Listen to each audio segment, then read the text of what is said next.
Greetings and welcome to the Deciding to Soar podcast. It is always such an honor and such a joy to spend time with you today. And so I hope you are well. I hope that you are ready to embark on the second half of 2024. And I hope that even in the midst of so much chaos and tribulation, and challenges in the world, that you are trying to find your own grounding and your own sense of peace as you participate in making the world a better place in your own unique way. So greetings. So glad that you're here.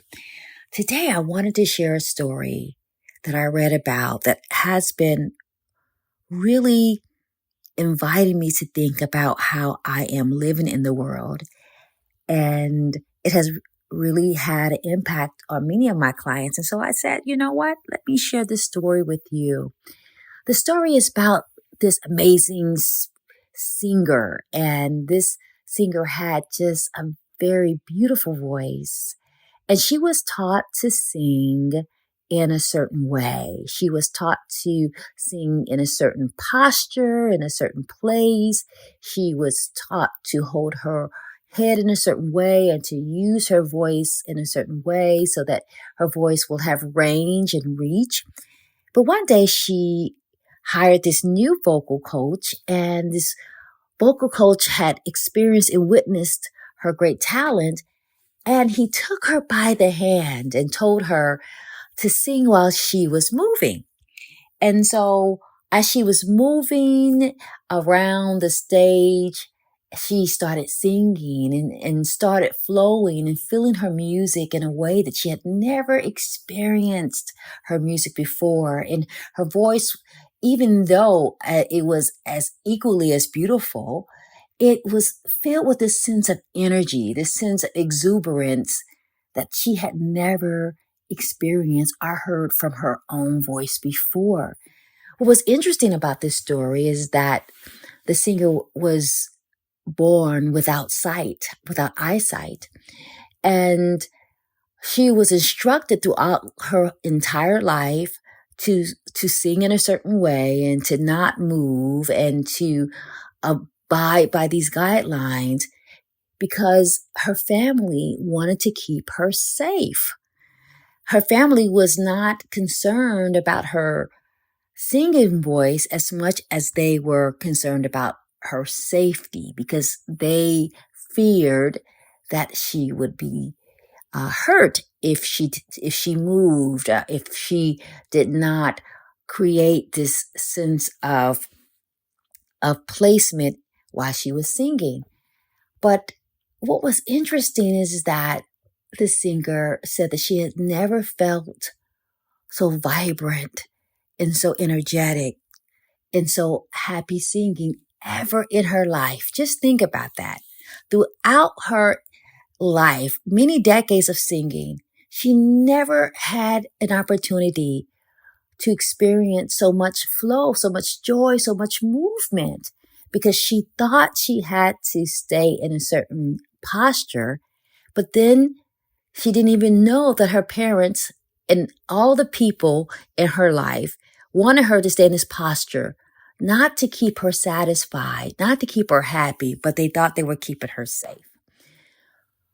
What that said to me, it made me think about many times in my life and maybe in your life where you are staying in a certain position and you're doing something in a certain way because people have taught you to do it that way and told you that it was the right way, it was the best way, it was the normal way, thinking that it was the way to keep you safe from ridicule, safe from rejection, safe from being excluded, safe from physical harm, safe from gossip. And so you stayed in this posture, this place, which became a prison in an attempt to keep other people okay, never knowing that there was more life for you, that there was more joy for you, that there was more experiences for you, that there was more love for you, never knowing what you were capable of, never appreciating the depth of your own potential and your own possibilities because you were doing what everyone else told you to do, scared you to do, coerced you to do, or maybe just taught you to do with no ill intent. And so today I want you to think about 3 things that I am really working on in my own life, as well as the lives of people who give me the honor of working with them as clients. And the first thing I want you to do is to dare to ask yourself where you want more. Dare to ask yourself, do you want more in your marriage? Do you want more in your career? Do you want more in your opportunities to navigate life differently? Do you want to experience yourself differently? Dare to ask yourself, where do you want more? And don't put limits on yourself. Just dare to ask yourself that question. The second thing I want you to do is dare to act differently. And I'm not saying that you have to make these big sweeping changes, but what is something that you can do to start pointing you in a direction that you want to go? What is something that you can do in your marriage, in your job, in your diet, in your traditions, in your rituals? What is something that you can do differently that allows you to start tapping into a newer, more updated, more expensive version and existence in your life? And the third thing I want you to do is dare to get into different circles. One of the things that I am learning more and more is that your life will increase and expand through exposure. And if we are exposed to new ideas, to new attitudes, to different perspectives, to different cultures, we give our imagination more room to wonder and to roam and to grow. We open up windows of opportunities and doors into new destinies.